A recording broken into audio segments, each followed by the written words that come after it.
everybody. So excited to be back in the studio today. Stand Firm with Eden, of course.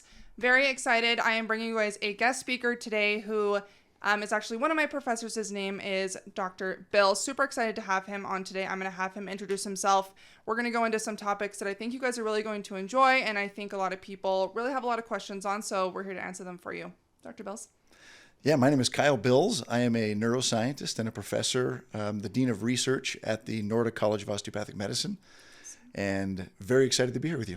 I am so excited. I think the brain is so fascinating, and so you were the first person that I thought of when I wanted to talk about the brain stuff. So a couple things I wanted to go into today. I just wanted to start off with something that I have been thinking about for a while, ever since it came out. What is your take on Neuralink? Oh, on Neuralink. I know that's kind of out there, but I have heard so many speculations, and I want to know from somebody who knows the brain what you think of it and what are the repercussions in the future.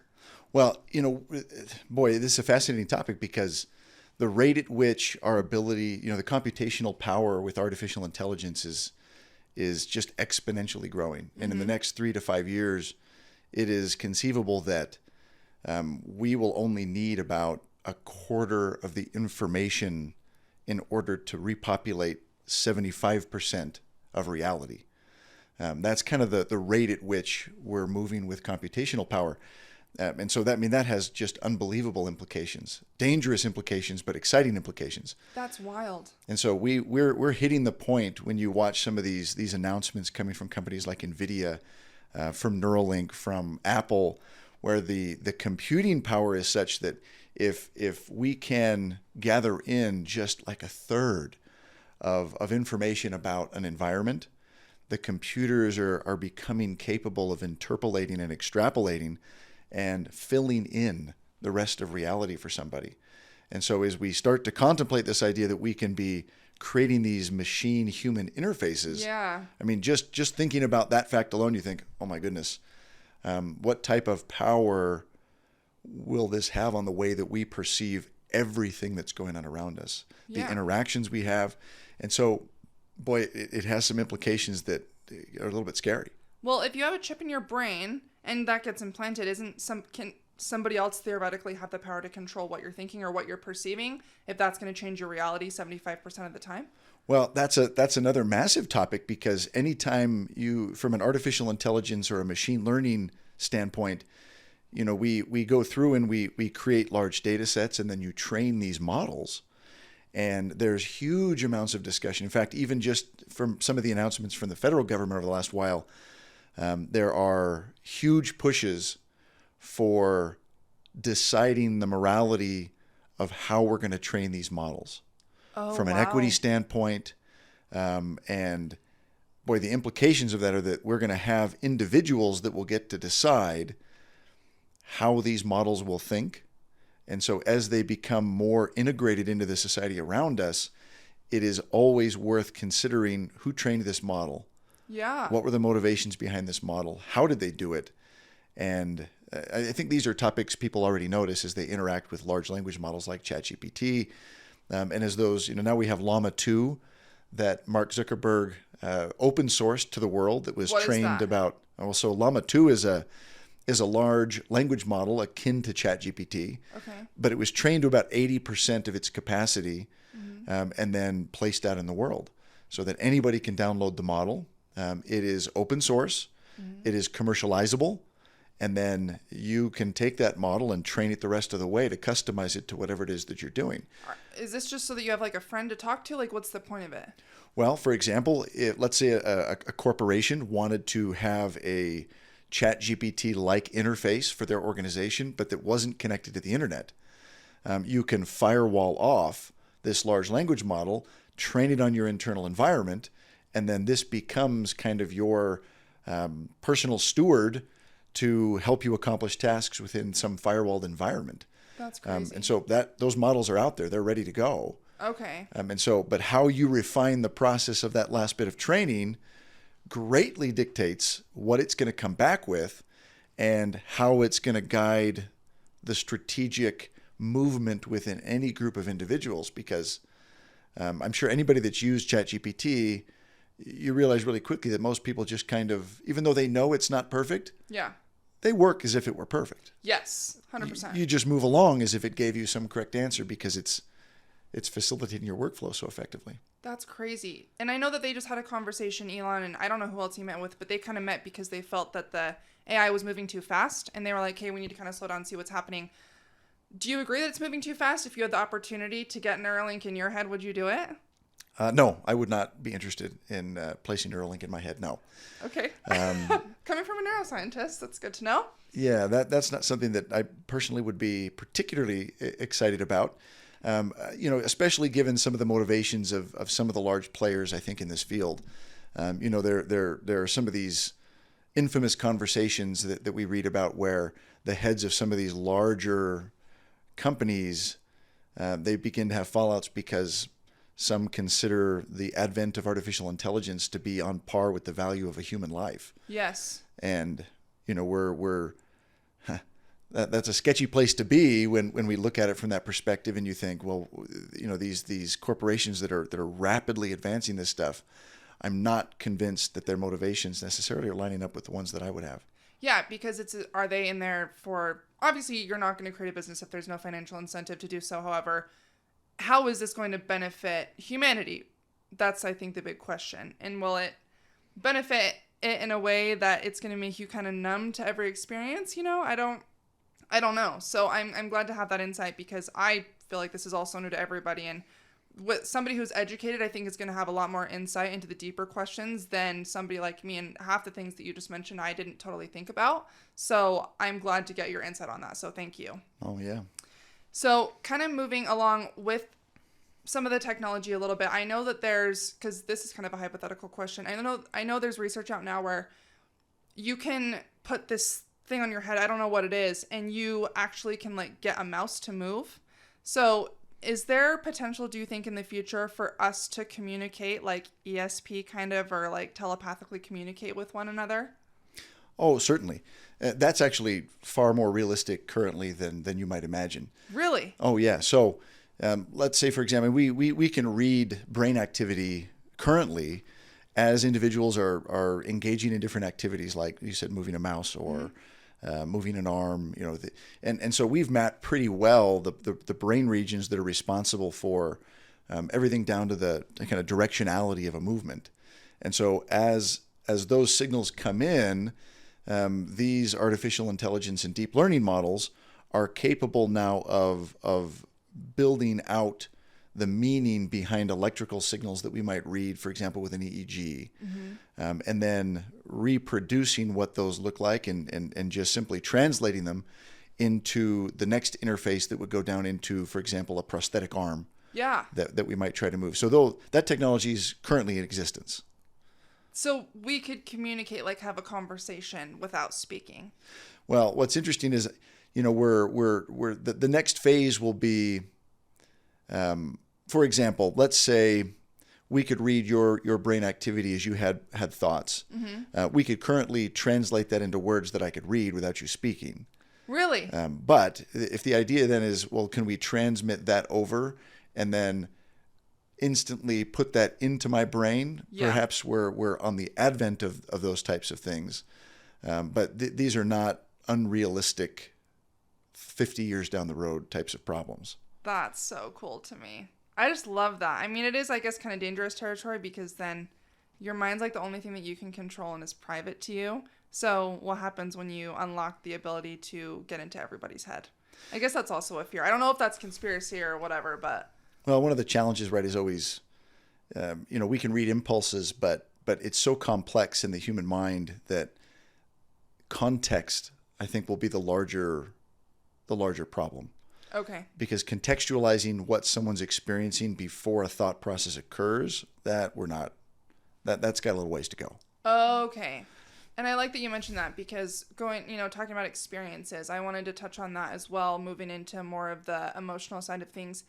What's kind of happening when somebody has an experience, and can two people have the same experience and process it differently? And if somebody does have a bad experience, how is that affecting them down the road? I think we always think of feelings as something that isn't scientific as much, but I know that there is an extent of that present with different neurons firing. And I just kind of want to dive into how people feel and what that actually translates to in terms of brain activity and different consequences.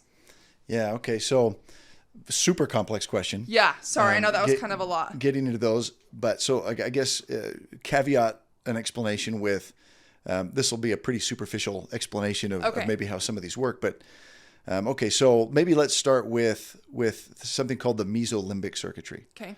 Okay. So this is the part of the brain that is responsible for changing the way that we would predict outcomes within our environment. Okay. So we might call this a center of learning, a center of change, and this is a dopamine circuit. Now, one quick kind of misnomer a little bit, or at least a misconception about dopamine is that it's not just a feel-good neurotransmitter. Yes. Dopamine gets released. Let's say you were to just walk over and slap me right in the mouth.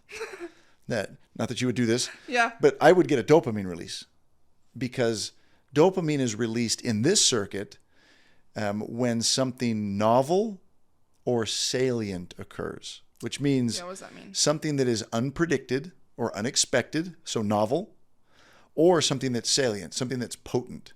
Okay. A particularly intense experience. Does there have to be emotion associated with that? Is that what you would consider novel or salient, that there's a feeling associated with it? Well, the feelings are going to come in from they're going to be contextualized by other brain regions. Okay.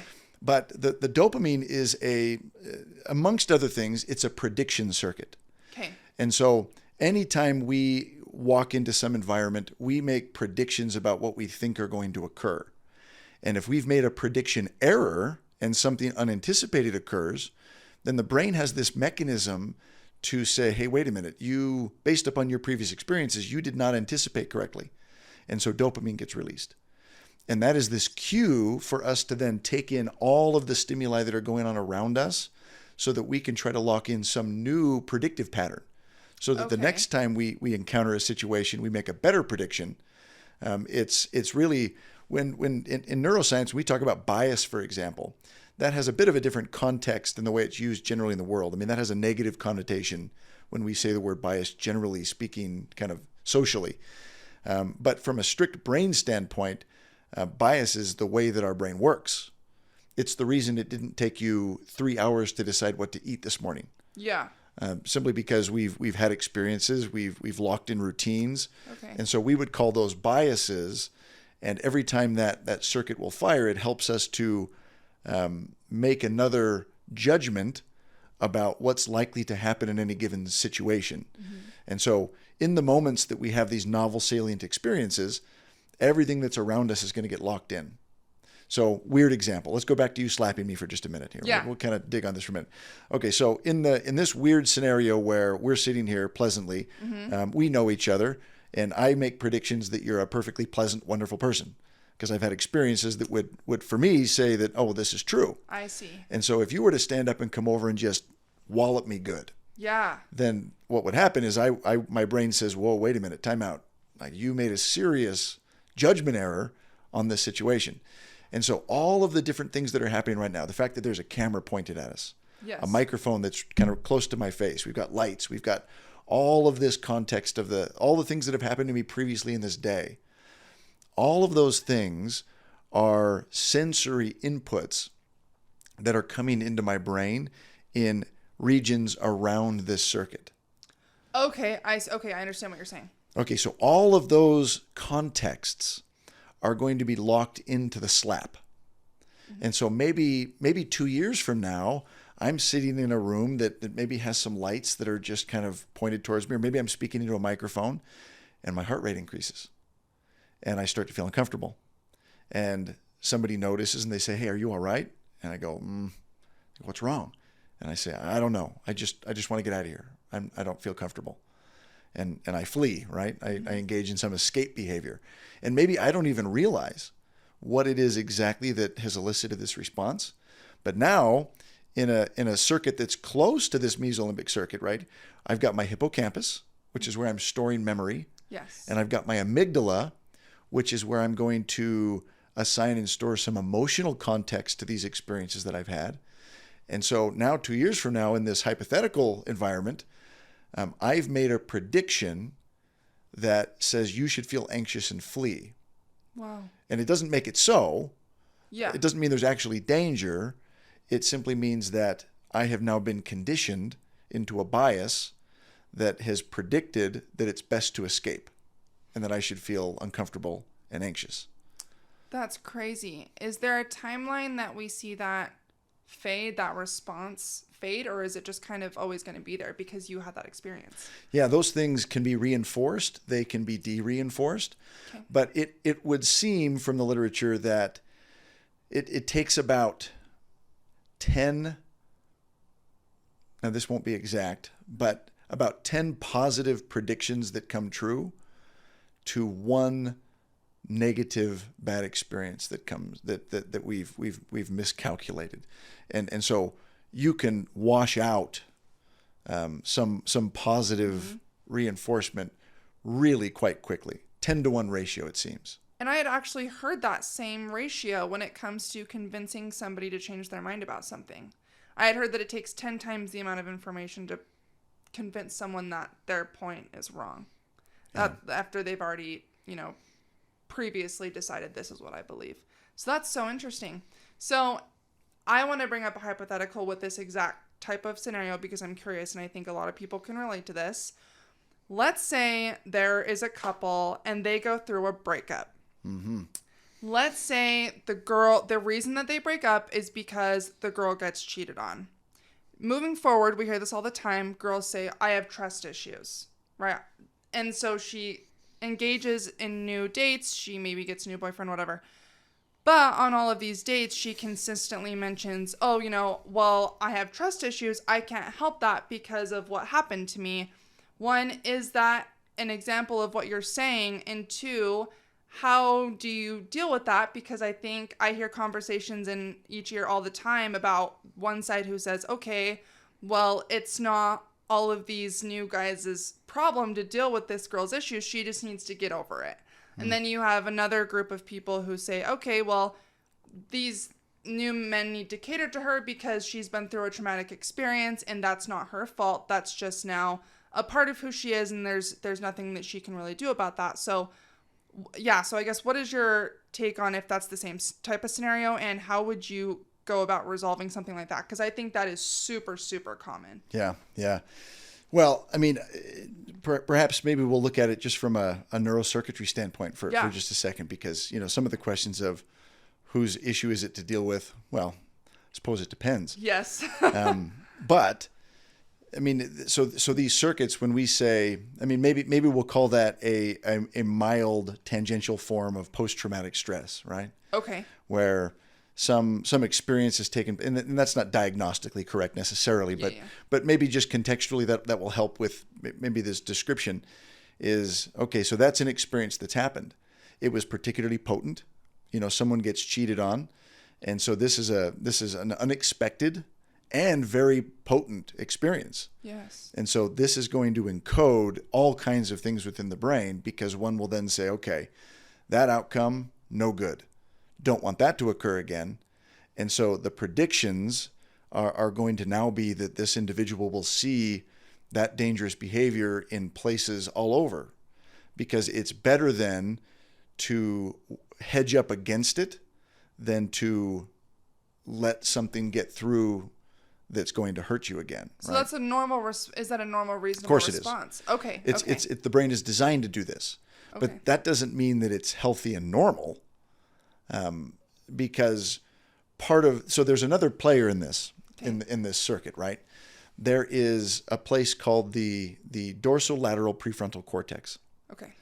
Specifically the left dorsolateral prefrontal cortex. Okay. So this is the part of the frontal lobe that is going to be kind of the conscious part where we can make some decisions.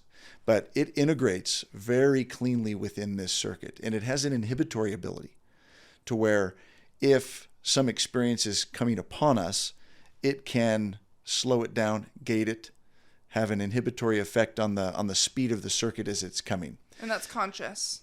It's conscious. Okay. So this is the part of the brain that, okay, let's use this hypothetical individual that you described. Let's say they are lying in bed at night and they've already been hurt and they've met someone.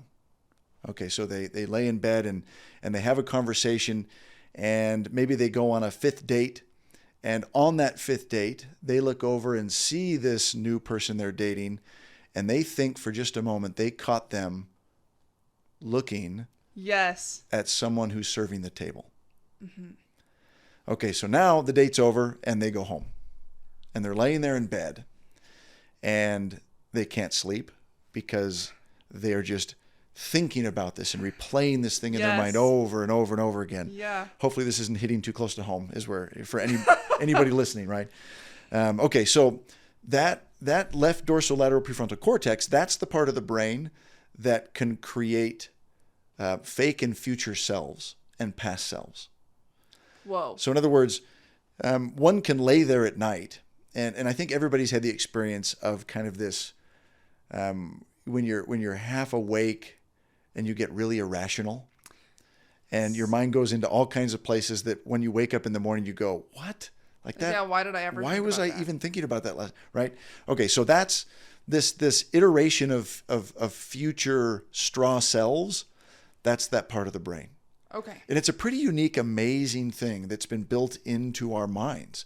This ability to play out possible scenarios and check for danger, check for joy, and live out experiences while we're laying in bed. Like, that's a phenomenal, unbelievable thing that we can do. And so this hypothetical person's laying there, and in 20 minutes of laying in bed, they're either happily in a relationship, married, they've had children and now grandchildren, and they're dying happy, or they're completely on their own, dead, lying in a gutter, and everything's ruined and nobody loves me, and why would anybody ever love me? Right? That is so accurate. So these two things can play out, and we can live a lifetime in 20 minutes lying in our own bed. And every time we iterate these things, the context in which we create possible futures, we're drawing from this hippocampus, the amygdala, the experiences we've had. And so that is the lens through which we're iterating these possible futures and going through this. So two people could have different scenarios that they're hypothesizing based on their previous experiences. 100%. Ooh. But the beautiful part of this part of the brain is that it does have the ability to override that. I understand. And you could iterate in a different direction consciously, but one would tend to default based upon experiences they've had. And if you simply lie there and allow it to happen, it's going to go according to the context of your previous experiences, generally speaking. Okay, so you're saying somebody hypothetically has both of those scenarios, the one where you're married and the one where you're just like totally alone. The person who may have had a previous healthy relationship that ended for amicable reasons, they're more likely to hypothesize that that person looking at the waitress, it was just happenstance, and you're hypothesizing more likely the future being married versus the person that got hurt. Now, these are pretty broad generalizations, but yeah, based on previous experiences, our minds will, we'll iterate future selves based upon previous experiences. We draw them from those other brain regions. So how do you fix that? Now here we go, right? Here's Yeah. now we get into a lot of theories, but maybe let's stick to the circuitry for just a minute, and I'll throw out all the appropriate caveats, right? Of it depends. Okay. So with all the caveats of anything I might say couldn't necessarily be perfectly applied to any given situation. So with that context, we'll throw that out there. A Yeah. safe place to start. Understandable. Let's look at it from maybe a cognitive behavioral therapy standpoint, Okay. in the way that one might approach that. So we might look at any given situation, and one of the paradigms you'd say, okay, situation arises, hypothetical. Let's give names to these people. It'll be easier to do it. Who's the one lying in bed? Let's do Susan. Okay, Susan's lying in bed. Susan was hurt. Susan is now dating. Let's do Jack. Okay, Susan and Jack. Okay, so Susan's the situation for Susan is that she watches Jack look over, and she thinks she catches Jack checking out a waitress. Mm-hmm. Okay, fair enough. Okay, so One of the misnomer, another misconception about the brain is that when a situation arises, that elicits some emotional response. Mm-hmm. It's a very seamless experience for us as humans that's the way that occurs, but there's much more to it. In other words, a situation alone isn't the thing that elicits the emotion. Oh. Because all these other brain regions are involved, right? Okay. The perception itself, the sensory perception of a situation, and this seems obvious when we say it like this, is neutral. They're just data points that are coming in. Okay. And until those data points are aggregated, run through all of the different circuitry, I mean, all kinds of different places from, you'll remember lectures on the basal ganglia. Yeah. And a variety of different brain regions that are providing context, and it goes through loops and it applies these things. Okay, so all of that has to occur, and you're going to need a little bit of prefrontal cortex input, so some conscious things. All of this has to occur. And so from a psychological perspective, CBT paradigm, we might say, well, there needs to be some automatic thought that will occur within the brain in order to elicit this emotional response that occurs. Yeah. And the automatic thought, there's generally a very superficial version of that we might notice, like something that along the lines of, well, he might hurt me again. Or at least I might get hurt again. Yeah. But if you were to dig in deeply, the baggage behind that thought, the real automatic thought is, I'm not good enough. Yeah. He thinks I'm ugly. Yeah. I'll never be good enough. In fact, why would anybody ever love me? I'll never get to the end of a relationship where it ends up in marriage, which is what, we'll say this is what this hypothetical person is seeking, and I'll die alone, right? Now, those aren't the things that maybe in the moment are the exact thoughts, but that's the baggage that underlies the thought, yeah. right? And so we don't really ever like to think about that, but that's a pretty critical piece. Okay. To understanding, okay, how have I been biased in my life that is now negatively affecting my interactions and my emotions and my interpretation of reality? Do you think that's hard because people have a hard time taking accountability for how they feel about themselves? Oh, yes. Digging into one's automatic thoughts is a particularly painful process. Yeah. To understand, because it doesn't matter who we are, it exposes the fact that we're not perfect. Absolutely. And that we're pretty darn far from perfect. And it is a cleansing, beautiful process, but it hurts to be exposed. Yeah, and to be willing to take those first steps to even do that. So it's like, let's say you uncover the fact that you feel some type of way about yourself. How do you go about changing those thoughts that you have about yourself of, oh, I'm not good enough, I'm not lovable, like whatever it may be? Yeah. Okay, so if we let's take it one layer above automatic thought then. Okay, so let's say we identify, this irrational automatic thought, which is you see someone look over at a server, and then I'm going to die alone. Nobody loves me. Okay, well, that's a pretty irrational jump, right? Yes. But it doesn't mean it's not real. It doesn't mean that it's not present in our minds. Okay, so now we take it there and you think, well, wait a minute. What in the world? Why would I jump to that conclusion? Okay, so now here's the next big challenge. If I were to go to Susan, our hypothetical Susan, yes, and I were to tell her the irrational thoughts I had if I were in the exact same situation Susan was in, and I were to say, this is what I'm thinking and feeling, Susan would probably give me a very rational answer about how I should feel and what I should do. Yes. Right? Yes, she totally would. And She I know would. this because women do this all the time to each other. Yeah. We're like the best therapists for each other. 100%. And it's very easy to clearly see this in another person.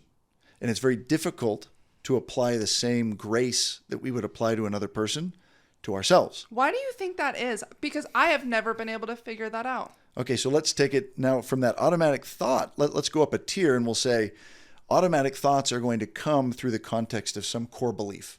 Okay. And the trouble with these core beliefs is that there's not just core beliefs. There's often contradictory, competing core beliefs.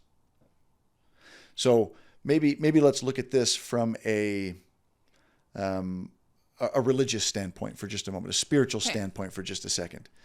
If I were to sit with Susan and say, okay, Susan, tell me what gives a person their worth? And maybe you can straw man Susan for us for just a minute. Pretend to be Susan. Yeah, that's a great question. And I feel like that's so hard. I think a lot of self-worth comes from like recognizing your value and knowing what you have to offer, that you are a competent individual, that you are doing the things that you need to do to be like your best self. And I think I feel like is how I see my worth, knowing that I have a lot to offer and that I want to receive like the same love that I'm able to give. Okay, so what if you're not that competent? Do you still have worth? Yes, and I think if you don't feel competent in yourself, I personally see it, especially in times of struggle, if I am like, oh, maybe I didn't do good on a test or I disappointed my parents or something, I do think that the first thing I turn to is I'm like, okay, well, at least I know that God loves me. At least I know that I have worth in his eyes, because it's very easy to feel as though the people in your life don't see your worth when you've disappointed them or when you've done things that don't align with the person that they see you to be. And I think that alone can make you feel worthless. So feeling competent and being independent on your own 2 feet is, I think, a really important thing to be able to do, so that you have your own solid sense of self-worth and not finding it in others. But in times of struggle, I feel like you can definitely lose your own sense of self-worth, and that's when you rely on a higher power. Okay, so there's one of the challenges, right, of a paradigm of self-worth, because if it's based upon one's own self-competence, well, competence by default must have an external component to it. Competent compared to what? Ooh. So that gets a little bit dicey, right? But then you took it back and said, okay, well, and maybe I'll replace a word, when all else fails, because I don't think it does eventually for everyone, right? Absolutely. Then your worth, you said, comes from God. Yes. Okay, so you're Susan. We'll keep calling you Susan here for just a minute. Okay, so all right, so ultimately your worth is derived from your relationship with God. Yes. Okay. All right. So then let me take this to another step here. What makes a good person? I think that is so subjective because... But be subjective for you, Susan. Okay, so I think that a good person has a strong moral foundation, because I think that's critical, so that you know how to treat other people and where your limits are for being engaged in a society. So I think having a strong moral compass, knowing that, you know, you have a purpose here and that you have a sense of worth. And this is so cheesy, but the golden rule of treating other people how you would like to be treated, I think that makes a good person. And the reason I mention like competency is because you want to contribute somehow, whether that's to other people in society, whether it's your family. I think that that's really important, that you're being productive, because I think that you're on this earth for a reason. So I think that those things make a good person. And what's the reason? What's the purpose? And I guess this, again, is subjective, but for me personally, my purpose is to do the most that I can here to serve other people, help other people in terms of making the biggest impact I can, as well as being a woman personally, to also have a family and be able to carry on like my generation down the road. Because at the end of the day, I would hope that there is something more after this, and that I'm doing my best to prove my worthiness to get there. Okay. All right. So what would dictate your worthiness to get there? That's a very difficult question, especially because I've just created the whole Susan, and that's totally me now, and I'm a very transparent person about everything in my life. I think that is a question I can't answer, because I used to know for sure And now I don't, because I feel like my religious beliefs have changed a lot over the years. And that was essentially what I derived all of my worth from, in a very specific pattern. And now I feel like it's changed, and I don't know. So that would be, now whatever that is, right? That, Yeah. that we're trying to define and kind of put our finger on top of is our core beliefs, Yes. right? And generally speaking, those are the beliefs that if I came to Susan and described the same problem she's experiencing, she would comfort me and she would say those things, right? But then, okay, so throwing up maybe some of the things we said, okay, it's my worth is derived from my relationship to God. It's inherent. Yes. It's unchanging. Yes. In that sense, right? And that's why it's comforting. Comforting. And then we would say, well, my purpose then is to help others, to lift others, to serve others, to do good, right? Yes. Okay, so now the situation with, what did we say his name was? Jack? Yeah. Jack, okay. With Jack, that situation hasn't affected any of those core beliefs. No, it hasn't. So that means Susan must have competing core beliefs that don't fall within that paradigm. Or else she wouldn't be so distraught. Or else she wouldn't be so distraught. In other words, my worth is dependent on what Jack thinks of me. Yes. My worth is dependent on how I'm viewed by other people. My worth is dependent on whether I'm in a relationship. My worth is dependent on whether I'm attractive enough to hold his gaze when an attractive server walks by. But what if your worth is still founded in those core beliefs? Can it still just maybe like hurt your feelings? Or is it truly just deep down there is that insecurity, and that really is what is causing that mental like distress? Now, I mean, it's a great question, because the point of the entire description is not that we're good at this. Fair point. Right, because nobody is. Yes. Everybody has this cognitive dissonance that takes place in their life like this. Nobody's immune from it. So lest we give the impression that it's either do it perfectly or you're toast, let's just dispel that right now, because that's not the game we're playing. Okay. Because none of us can do that very well, and that's kind of irrelevant, actually. Okay. But the recognition that I hold beliefs, so maybe I'll throw one up for me for a minute, since you were kind enough to maybe dive in. I would say that my worth is dependent on my relationship as a son of God. Uh-huh. And for me personally, I would say, well, it's dependent on the fact that I have a relationship with Jesus Christ. Yes. Critical for me. Yes. And for, again, me personally, I have made promises and covenants with Jesus Christ. Yes. And my core beliefs would say that set me free. I understand. And that Jesus Christ will deal with all of the messes that I create. Does that help you mitigate the messes that you feel like come into your life? Oh, entirely. In fact, it's a critical piece for me. Yes. Because otherwise, for me, then my worth is dependent on my competence. Yes. And my ability to perform. Yeah.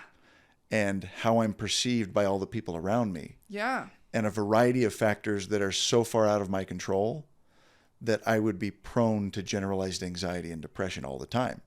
Because I can tell myself in the mirror how great I am every day. Yeah. But it's only a matter of time before I look deeply in the mirror and that crashes against the rocks, because none of us are that good. Yeah. There's going to be a point where you stumble. Mantras only take you so far. Yeah. Mantras can get you out of bed in the morning, but if you really want to get introspective, or if you get in a serious relationship with someone with whom you can contend, and I mean that in a good way, you become exposed. Mm-hmm. And it becomes quite obvious how far we have to go to become a better person. Yes. And if my paradigm is simply repeating to myself every morning how wonderful I am, I'm creating something that's false, because it's not necessarily so. But my paradigm would be, this is a process of me becoming something better. And for me, again, the weight of the consequences of my own stupidity are being held in check by a wonderful, amazing Savior who's given me the space that I need to smack against the walls while I figure this ridiculous life of mine out. Yes. And I recognize, oh, that was ridiculous. Yeah. Don't do that.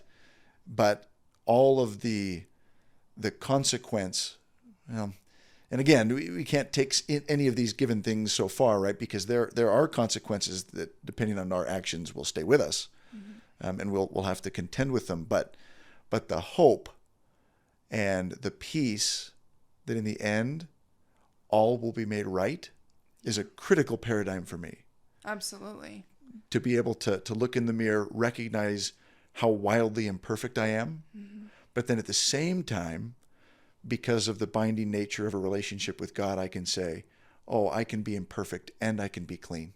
Yes. I can be worthy and I can be very imperfect. Do you feel like that gives almost like a weight off your shoulders? Because I feel like that does for me too, especially in times of like because I've totally in this, because I'm in my second year. I remember I failed an exam last year and I had to retake a test. I'm not perfect. And I was distraught. Like, I remember fleeting thoughts of like, I don't even want to be here anymore. Like, I am such a disappointment to my family. Like, I'm so upset. And I remember bawling for hours. And then I remember kind of like taking a step back, and I just kind of had to like have an honest conversation with myself. And I just remember thinking, how did I feel like this? Like, how did I let these numbers affect how I feel about like my worth as an individual?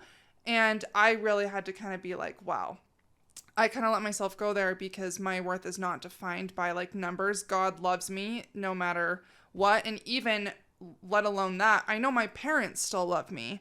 And I think that's something that so many of us struggle with, is letting these things just come crashing down into you. So kind of like you were saying with the core beliefs, do you feel it's the ability to kind of step back and recognize that those are not defining you because of the core beliefs that you do hold, that your worth is in something higher?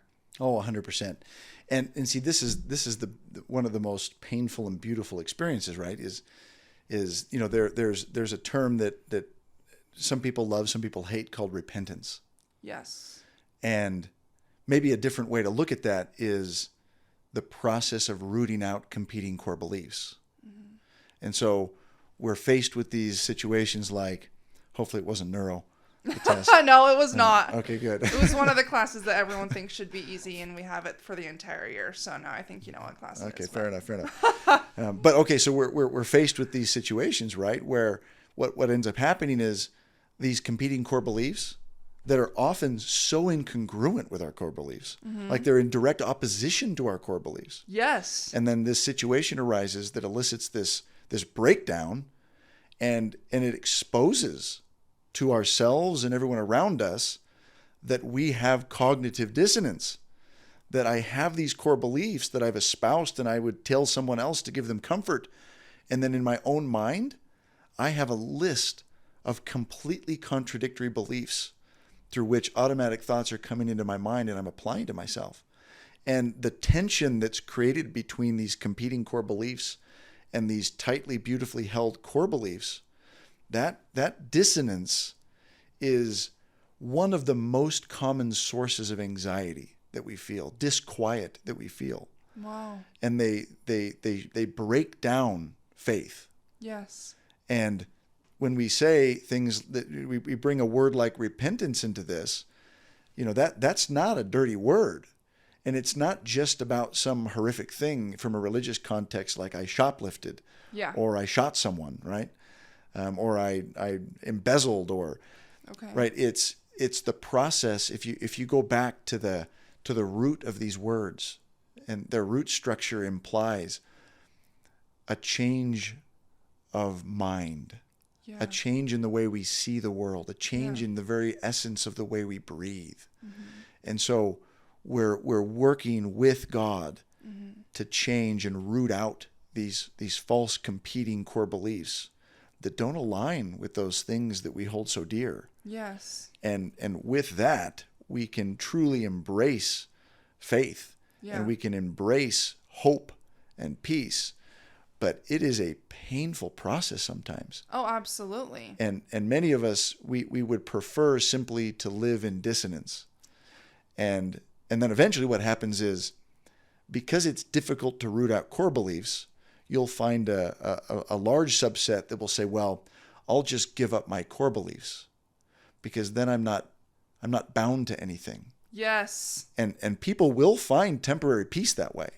You'll find it all the time where somebody says, well, I just, I mean, a great example. Someone says, I just feel judged everywhere I go. I just constantly feel judged. Everywhere I just am being judged. Yeah. And I can't hold up to these standards and I can't be perfect. And so it's too much. This can't be right. And so one of the two things must be abandoned in order to decrease cognitive dissonance. And so if one abandons either one, there will be at least a temporary sense of relief. I understand what you're saying. Because we've eliminated some of the root of the cognitive dissonance. The trouble is, the moment you eliminate a core belief that is providing purpose, then you're left with complete relativism. Or at least some shade of relativism. And it doesn't have to be complete. and that decreases consistency. And then over time, that paradigm will by default be replaced with some other set of core beliefs to which someone will then struggle to live up to, and the cycle will continue with various bouts of decreased anxiety whenever we abandon a core belief, and then eventual problems because the dissonance comes back because whatever the new core belief is perhaps wasn't even well thought out. Yeah. And then we cycle. Ooh, what determines a core belief then? Well, you do. Is that based on your experiences? It can be. Okay. Do you develop these in childhood? Like how do you know if something's a core belief? Because I believe in being kind to others. Like what is considered is a core belief something that's consistent and constant? Well, ideally. Okay. Ideally it is. I mean, it's not for everyone though. Sometimes there aren't even particularly valid is not the right word, but there aren't consistently held core beliefs for individuals. And it's just straight relativism. Yes. And it's whatever anybody wants. And to me, I think there's a phrase that I use within the religious community. I call it people who cherry pick. Sure. Because they like to only follow or do certain things if it fits their lifestyle or what they want to do. And I feel like people do that to reduce the cognitive dissonance that they feel. Sure. And so I see that all the time. And so I actually have another question about me not passing this exam because I totally feel like I created a core belief in the last couple of years because I've been working on self-development and self-progress of, okay, I really need to solidify this core belief that I am smart and that I am competent. And so my question now is, does that cause cognitive dissonance? Because in this instance, I didn't pass said exam and I didn't feel smart. And so that therefore is a conflicting belief system because it's like, I'm smart and competent, but there's going to be instances that I'm not smart and I'm not competent 100% of the time. Yeah. So would you say that it's bad to have a core belief that could be potentially disrupted? What bad is, it's tough to assign bad or good necessarily, right? But if the question is it safer to have core beliefs that are based on immutable things? Yes. Then yes. Okay. But it doesn't mean that we can't have, things on which we're based that can change. Mm-hmm. But for example, if the primary core belief is that your worth is derived because you treat others well and that you love God and you love your neighbor. Mm-hmm. Well, that's a pretty safe place to be because you can control that. I see what you're saying. You're in control of that. If it's I'm smart and handsome and competent, well, that might be okay, but eventually you won't be. Yeah. Because there's always somebody smarter, there's always somebody more handsome, and there's always somebody more competent. Like it doesn't matter where you go. That's Yeah. always going to be the case. And so some cognitive dissonance by default will be forced upon us at some point, unless one continues to escalate their investment in that core belief to the point of the abandonment of other things, right? So, But even then, often they're out of our control. yeah. So with, for example, Susan, you would say like cognitive behavioral therapy of really kind of getting to the root of her core beliefs would be a good place to start to try and kind of help alleviate and mitigate some of that dissonance that she's feeling. Yeah, and strategically, you would say, all right, well, Susan, what are your core beliefs? And Susan says, I'm a daughter of God. Mm-hmm. Susan says, I'm bound to Jesus Christ. Mm-hmm. And so let's say, hypothetically, Susan lists these things out. Yeah. Then ideally, you would say, okay, well, let's not abandon your core beliefs, Susan. Mm-hmm. Let's find your competing core beliefs and help you root those out. Okay. Because then you have immutable, unchanging things that you have a history of positivity with, mm-hmm. and we can help you reduce your dissonance and your anxiety by doing the mental work. And, that's an interesting concept. Yeah. Because faith, at its core, is mental work. Absolutely. If you don't mind if I wax into the Old Testament for a moment. Go ahead. Let's do it. There's a story in the Old Testament that I think that I misunderstood for a lot of years. Mm-hmm. And it was a story of Abraham and Sarah and Isaac. Yeah. And in my mind and in my childhood, I thought, well, they didn't have to do it in the end. He didn't actually have to sacrifice Isaac. Mm-hmm. But I think as I get older, I think I was a little wrong about that, because I didn't stop to consider that a task is given to Abraham and Sarah, the most horrendous thing we can imagine. Yes, terrible. And I never stopped to think about Abraham going and having to explain to Sarah what has to happen. I never stopped to think about the fact that Sarah was okay with that, or she came to terms with it, not necessarily okay. Yeah. But that together the two of them had worked through this. I never stopped to think about all of the nights they didn't sleep as they used their left dorsolateral prefrontal cortex to work through and iterate these straw cells. And so I think that the process of faith occurred way before Abraham lifted that knife. By the time they got to that point, they had already experienced Isaac's death. They lived it. I understand what you're saying. Mentally, emotionally, they had completely come to terms. That's crazy. And had battled through this entire process. And so by the time the knife was lifted, that was perhaps not the most intense portion of that story. I get what you're saying. I never thought about it from that perspective either. And so the faith occurred in their minds. Yes. It was lying in bed at night, iterating cells, and having to fight to not be dead in the gutter all alone, mm-hmm. but to go into a mental battle, a spiritual mental battle, mm-hmm. to work through that and then reiterate oneself into a glorious place that's consistent with those tightly held core beliefs, and not allow those straw people that we iterate to be defined by competing core beliefs. Interesting. And do you think that that's a big reason that we see so much more anxiety and depression and mental health issues, is because people aren't even thinking about their core beliefs, or because they're living in a state of cognitive dissonance all the time, and we're not exactly establishing ourselves as individuals with a concrete sense of who we are, and we're relying on a lot of external validation such as social media, especially for like the younger generation. I see that the mental health crisis is insane. What's kind of that relevance in terms of what we're seeing in the kids today? Well, there's probably a lot of answers to that, and so maybe anything I'll say is not certainly meant to be some comprehensive catch all for everything, but absolutely. But certainly I think these things play in, mm-hmm. where the mantra of the world today is, if something is difficult, abandon that core belief, mm-hmm. and embrace the relativism of it, mm-hmm. because it's about oneself.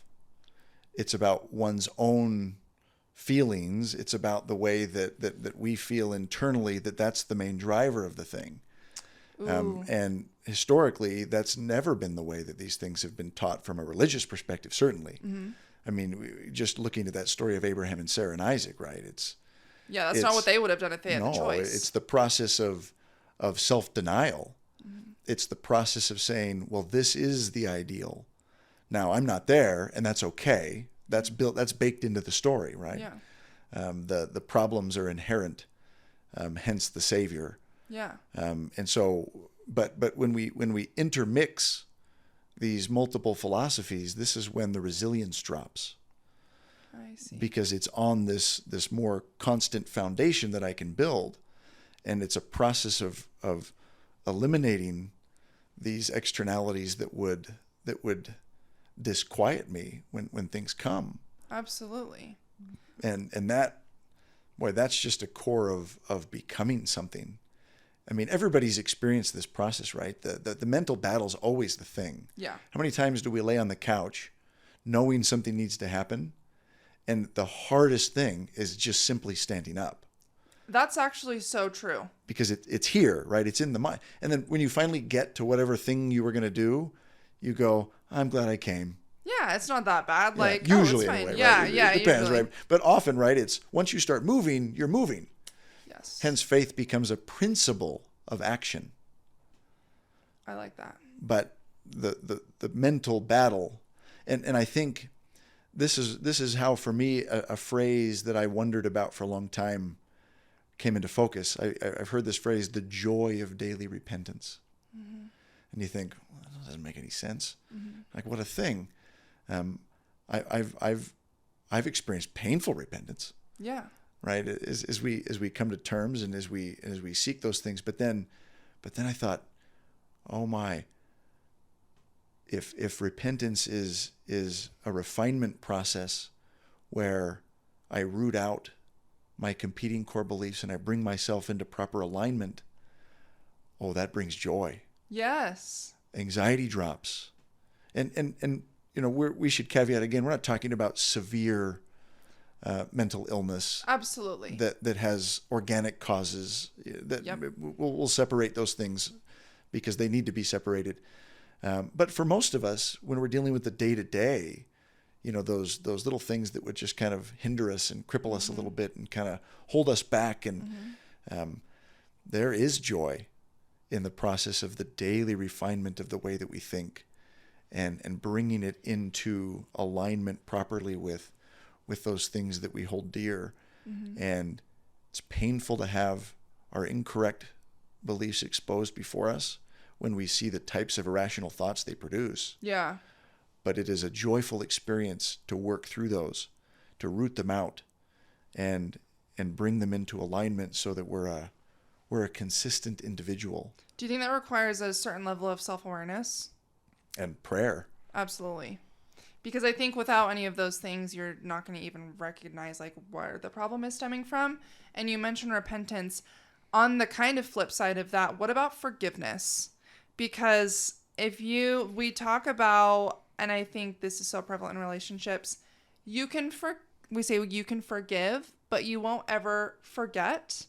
How does the process of forgiveness work from I think both as a mental health and neuroscience perspective, because you obviously don't ever forget an experience that you went through, but how do you actually like forgive somebody for hurting you and try and train your brain to maybe not respond the same way that you did previously, because it obviously is going to have walls up because say somebody hurt you, and how do you learn to respond with love?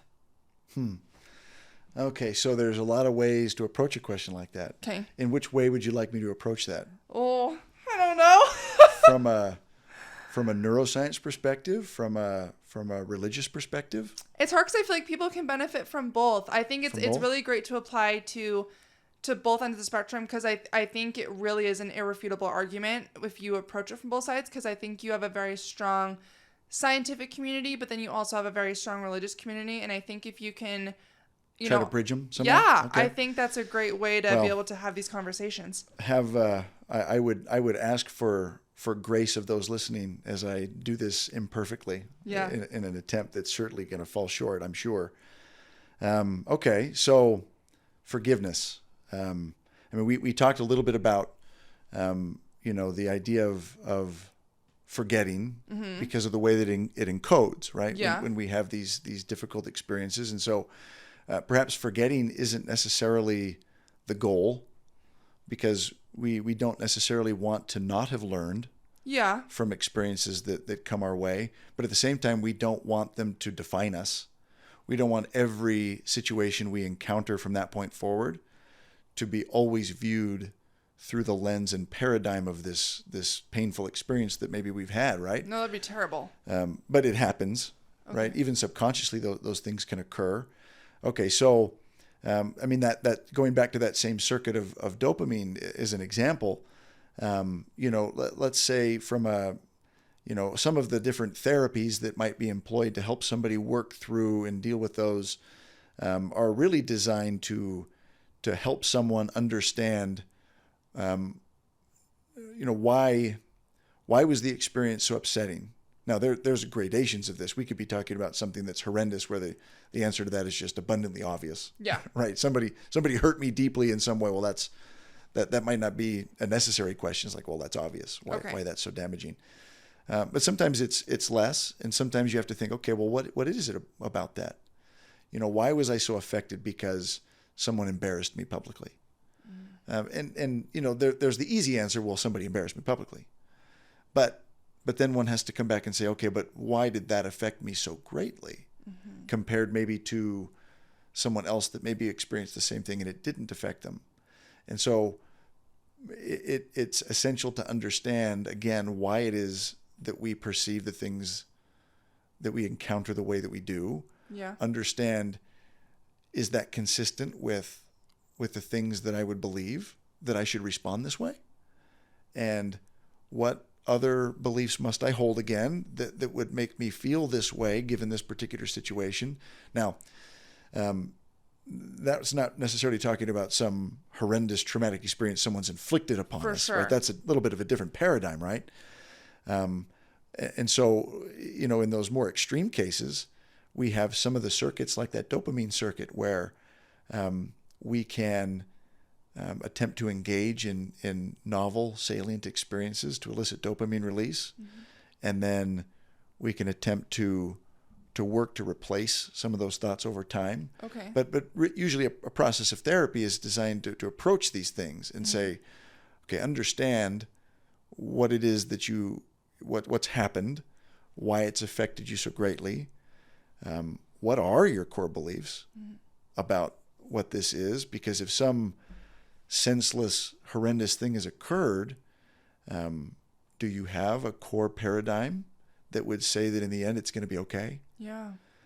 Or perhaps we don't, and we've got to find some structure that we can some framework upon which we can build that to find a stability again.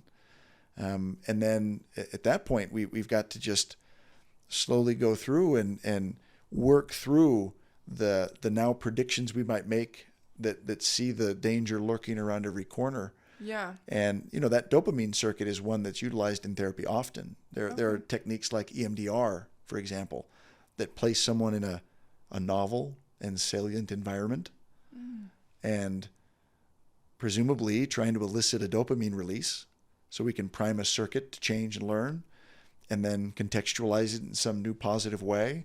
And then we continually go through that. But if we draw in a spiritual side to that, some of these circuits, if we look at some studies, seem to be very involved in spiritual experiences. Interesting. And they certainly would suggest, at the very least, that the way our minds were designed, they were very much designed to interact in a spiritual sense. Wow. And when we say, for example, let's say you have a marriage, and you have trust in a marriage, and we say that one negative experience will have an outsized impact to the tune of maybe 10 positive experiences. And so from a religious perspective, we would say, well, a marriage is a man, a woman, and God. Mm-hmm. Well, one player in that trio is unchanging. Mm-hmm. One player in that trio is always going to respond the same way.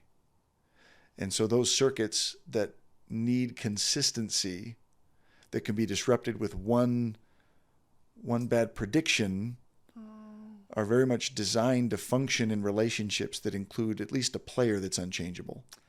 That is a very, very good point. Critical piece. Absolutely. Because we tend as humans to fail one another. Inadvertently sometimes, and intentionally others. Yeah. But having a player in that relationship that won't fail you and that is unchangeable is a pretty important piece, at least the way our neuroarchitecture works. That's interesting that you said that. I've never heard. I'm always looking for more evidence, scientifically as much as we can, that there is a higher power. Our brains were very much designed, if they're going to grow in a positive direction, to do it when they're facing an unchangeable being. Wow. The opposite of that, it only takes one interaction with someone who let you down. Mm-hmm. And you're going to need a lot more to make that work. And so from the context of God, it's been said that God can't lie. Mm-hmm.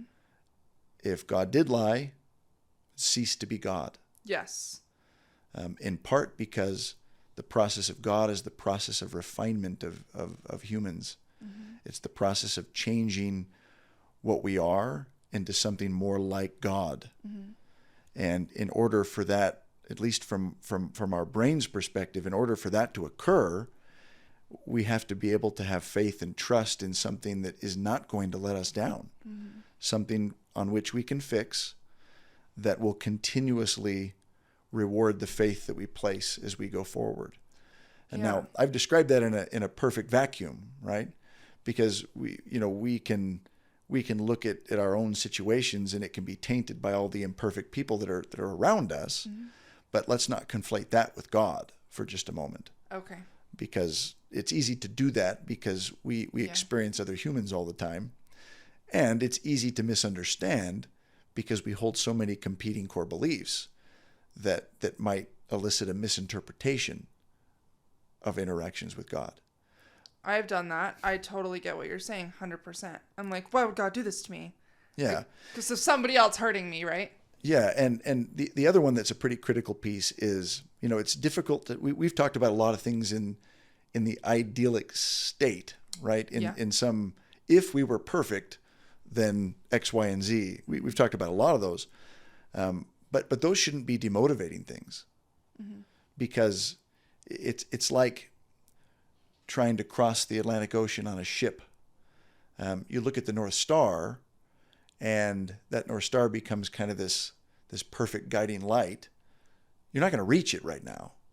In fact, right now you've got scurvy and probably diarrhea. And there's rats, and the boat's a pretty rotten place to be sometimes, right? Yep. But every night you still look up at that North Star and you see this perfection. You see this thing you're holding up that says, well, that is perfect faith. This is what it would look like if and when I get to this end point. And the North Star isn't shining down on you to destroy your confidence. It's to keep you facing the right direction so that by the time you reach the end of the journey and the scurvy's over, and the diarrhea stops and the rats stop biting your feet at night and all of these horrendous things that we're experiencing along the journey is done, well, there we are, right? We've made it where we were intended to be. All the while, a Savior was holding back the consequences of all of the mishaps and problems with the promise, the absolute promise, that all of the ripples that affected all of us will be drawn back, and it's going to be okay. Yeah, and what's also consistent, to me, there's a peace in the reliability of that thing. Like knowing that will always be there. no matter what. And I think that that's something that kind of goes back to when I mentioned forgiveness, is when you started explaining like that process, it seemed as though it was more you focusing on yourself versus going to that person and being like, okay, how can you make this right with me? You know, I want to feel like I've been righted by this person who's done me wrong. And I think so often we just want to get so angry at this person and we want them to do everything in their power to make it right. And I understand that to an extent, but it seemed as though you were mentioning there's so much work that you can do because that's what you can control, and relying on something that's going to be a constant in your life, that if you hold it as a core belief, that's going to allow you to actually change your response if that thing happens in the future, but also what allows you to truly heal. I've gotten very little in life when my expectations are dependent on what I can get other people to do. That's a pretty shaky paradigm. People are unpredictable. Not a great bet to bank our happiness on what we can get other people to do. Yeah, when they let you down, it's the worst feeling in the world. Yeah. But hence again, I mean, I guess coming back to, I think everything you just said, right, is, looking to a greater source of healing than whether somebody would apologize. Yeah. Safer, more controllable, more predictable, more trustworthy. Absolutely. More unchangeable. And we want that apology. I mean, we're human and we do want that apology. But do you feel like for your brain to actually change in its interpretation of this human being in the future, to not see them as a threat and not see them as somebody who could hurt you, do you think it requires both? Do you think it requires that apology from that person and also the work that you need to put in to kind of change how you see them? Well, they might be a threat.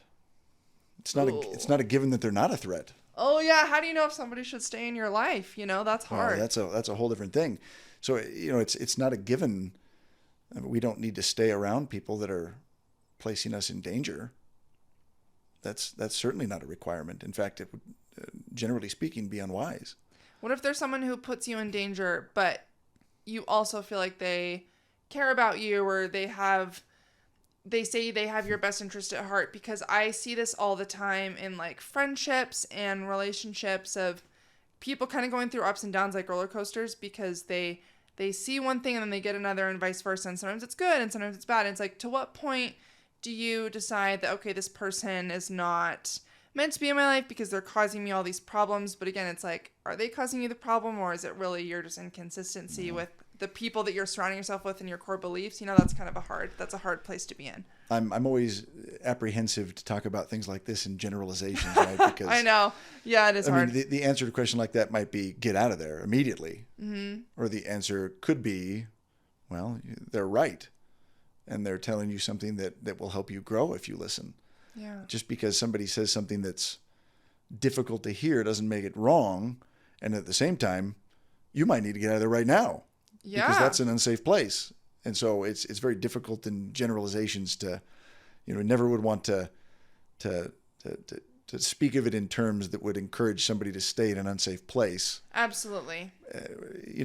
While at the same time, encouraging that look in the mirror occasionally to say, if all the people that love me are saying this hard thing to me, maybe I'm off. Yeah.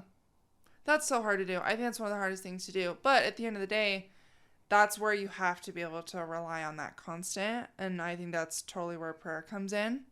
And sometimes the man upstairs is kind of quiet. And that can be kind of annoying, but I always believe that there's a reason for that, And it's kind of hard to interpret what that always means, but I definitely agree that there's not like a one size fits all. It is definitely kind of a generalized question. So yeah, tough one. Yeah. I do have another question. So, and I don't know if there's any scientific explanations for this that can kind of bridge the gap between religion and science, but I'm just so hard pressed to believe that we are all just cells and our brain is just all these neurons firing, because we might biologically be made up of the same things, but like you are you and I am me. And I think that's what we would all collectively understand colloquially in America to be the soul. Is there anything that we can see that either, I don't want to say proves that we have a soul, but we're all so different, yet biologically on paper we look the same. Is there anything thing that we can see that shows that there's more to us than just cells? Well, it seems fundamentally clear that there's a good portion of who we are that we can't measure at all with our current set of instruments. I mean, for example, so you studied SSRIs. Uh-huh. Okay, so what do SSRIs do? Well, considering I just got tested on these on Friday, so selective serotonin reuptake inhibitor. So it prevents the reuptake of serotonin in the neuronal synapse, and they give that for like anxiety and depression. Okay, so we would prescribe those to improve someone's mood and outlook and to help them be happier, things, right? essentially. Happier. Okay, so increasing the amount of serotonin present in a synaptic cleft, right, between two neurons. Mm-hmm. What does that have to do with joy and happiness? I have no idea. I don't think anybody really does. Oh, okay. I mean, this is what I'm getting at, right, is we have these direct evidences. We can say, oh, well, let's scan someone's brain when they say they're feeling joyful. Mm-hmm. And we can find patterns of brain regions that would be excited when somebody experiences different types of things. And if you take that down to the cellular level, we would say, well, this nerve transmits a chemical to this nerve, and that little chemical sits on a receptor on the second nerve, and it activates it. But, I mean, a most fundamental question would be, why does activating that receptor elicit an emotion? Yeah. And the truth is, nobody knows the answer to that question. Okay. We have simply indirect evidence of saying, well, this is what occurs when someone says they feel these things. And so there's it seems so clear that there are huge parts of what's happening in the mind that we simply don't understand. And Things so, that we just can't and haven't measured.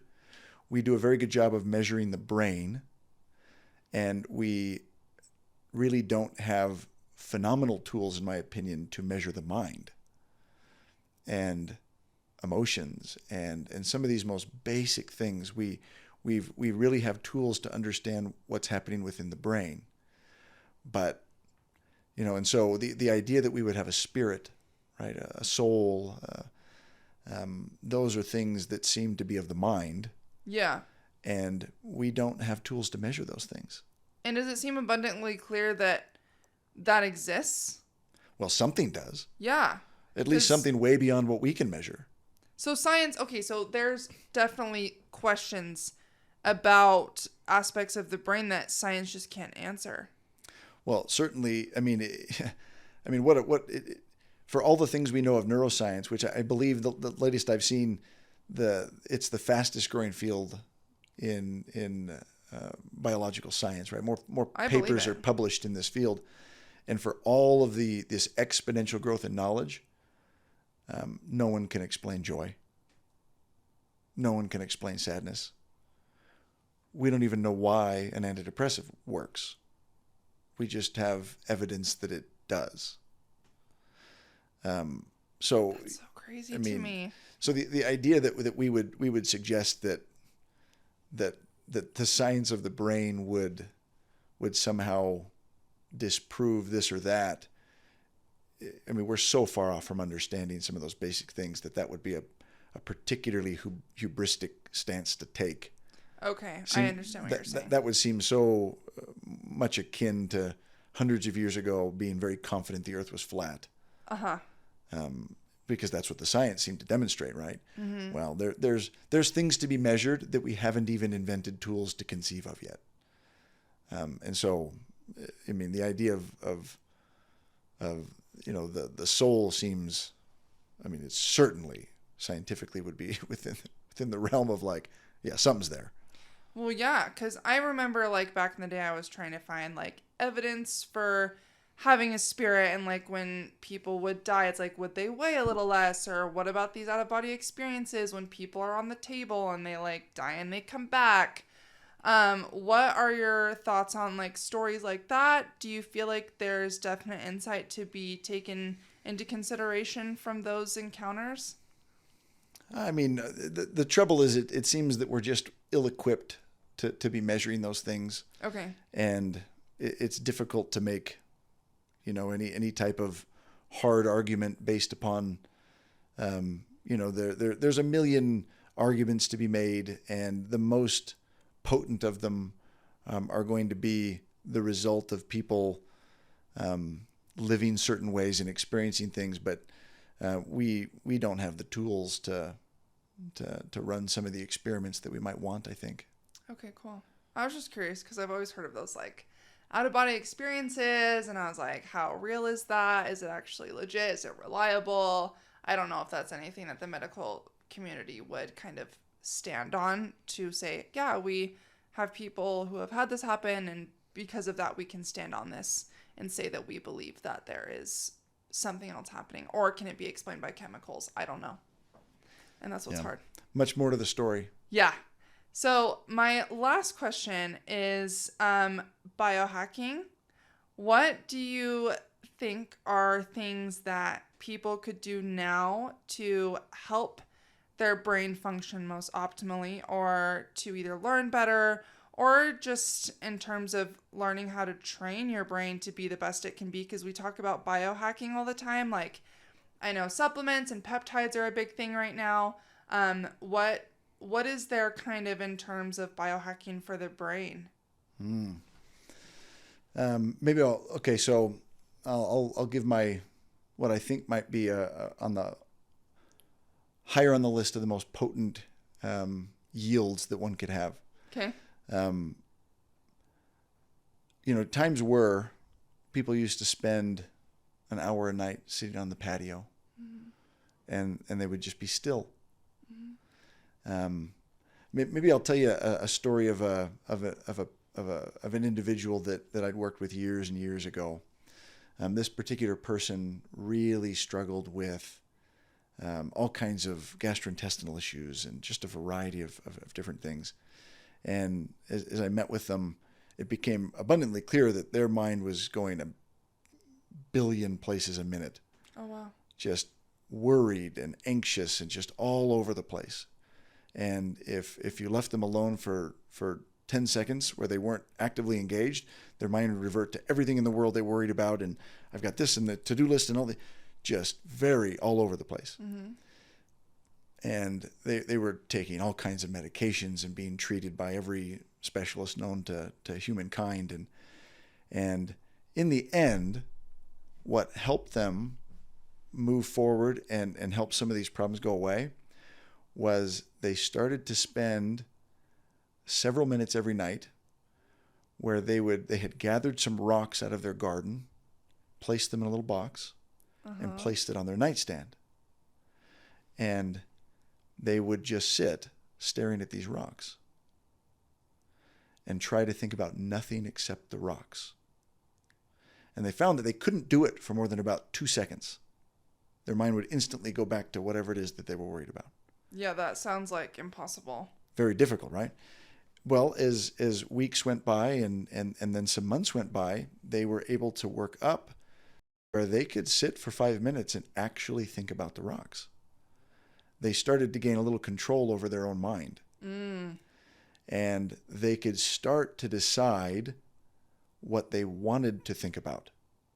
Instead of being controlled by their thoughts, the thoughts started to become something they could use to accomplish good and to solve problems. Yeah. And so if there were one thing that I think would be, I mean, there's a lot of things, but I think this is probably particularly potent in this day and age. Cell phones, notifications, social media. Always. These things are destroyers of peace.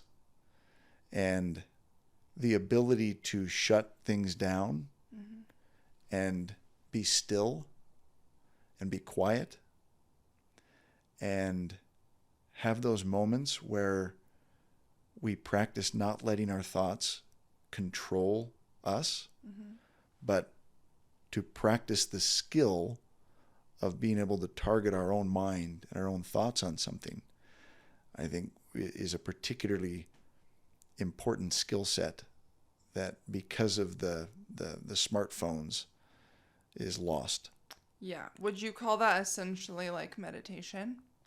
Meditation, pondering, Mm-hmm. prayer. Yeah. Any of these could be words one might describe, but the targeted use of the mind. Meditation generally begins with trying to get everything out of the mind. Yeah, and it's so much easier said than done. So much easier. And I would say, personally, that a next step would be trying to focus one's mind on a particular thing. I see. So that we're actively using our faculties to focus on something that we choose to think about. Yeah. As opposed to, but sometimes it's an iterative thing, right? We start somewhere and we kind of move up. Mm-hmm. We start by being still, and then we practice focusing, studying, pondering a particular thing deeply.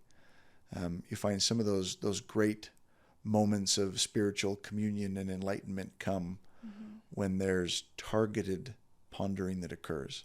Can we see like, I don't know if anybody's ever done this, but the neuroactivity, does it change when somebody's in that state?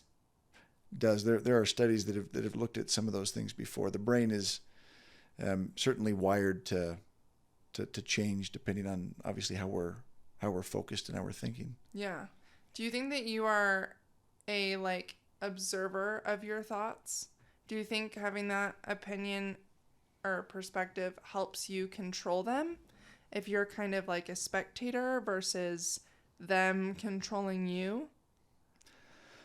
Well, that's an interesting question. It certainly seems to me that it's a skill set to be developed. Absolutely. It really is. And it takes pretty consistent practice and targeted time to be able to still one's life and mind and shut down distractions and just be still, be quiet. Even potent things can be lost in the chaos of our minds. Yeah, it's so true though. I was just reading from, he's actually another neuroscientist, Daniel Levitin or something. And he was saying that we consume on average 75 newspapers worth of information every single day, just coming in that we're not even reading or necessarily consciously aware of. And it's there is so much all the time. And I do think in America too, because we're such a fast-paced society, work. It's very easy to get caught up in feeling like you have to be doing something all the time or else you're falling behind. And I actually did a whole podcast episode on this of your task negative state of being able to just chill. And I've been trying to meditate a lot more. And I did not realize it was going to be so hard. Because I just start to drift. I'm like, oh my gosh, I have to watch these videos. And I'm like, oh my gosh, I have to do this quiz. And it's so hard. But I read this quote from, I don't even know how to pronounce his name, but it was saying that peace is happiness at rest and happiness is peace in motion. And I love that because I'm I just want to feel at peace. And I think that you brought up so many points today in this conversation that I think I've thought about, but I didn't actually fully understand. And I really, really like how you talked about how you can have two sets of beliefs, right? Your core beliefs and then other ones that are just kind of there, and how those are what happen to be competing. And I think that is so important, especially for young women in this younger age. I think that, I speak in being in this generation that, especially in the dating world, it can be really, really hard to not let your worth be determined by what a boy thinks of you. And it's really stupid because when you sit there and you think about it, you're I would never do that. But then it hurts your feelings when they choose somebody else or, you don't feel like they want to date you or whatever. And so I think that's so prevalent. And I think that worth being derived from God is so, so important. And there was a period in my life that I felt very disconnected from God. And I went through a faith crisis. And I feel like I'm still kind of rebuilding that right now. And it's been a very interesting journey because I don't place as much of my worth on things that are so variable, or I'm trying to redirect that towards things that are constant and towards somebody that I know loves me for who I am, even when my hair is a disaster, or I didn't do as good on an exam as I wanted to. And I'm so glad that, you know, there's people that want to talk about this, because I think it's so important. So thank you. It kind of gets to that core of that. There's a term thrown around, perfectionism. Yup. Right. That, which really at its core is a belief that we'll save ourselves through our own actions and our performance. I never thought about it like that. Which is pretty directly in competition with the concept that I have a savior. Yes. And I think a lot of that stems from, I have to be perfect because I need other people to think that I'm perfect. Yeah. And that's so true. And that goes back to, well, is that core belief rooted in you placing your worth on an existential thing, like an individual? Do I have faith in me? Do I have faith in others? Do I have faith in God? Yeah.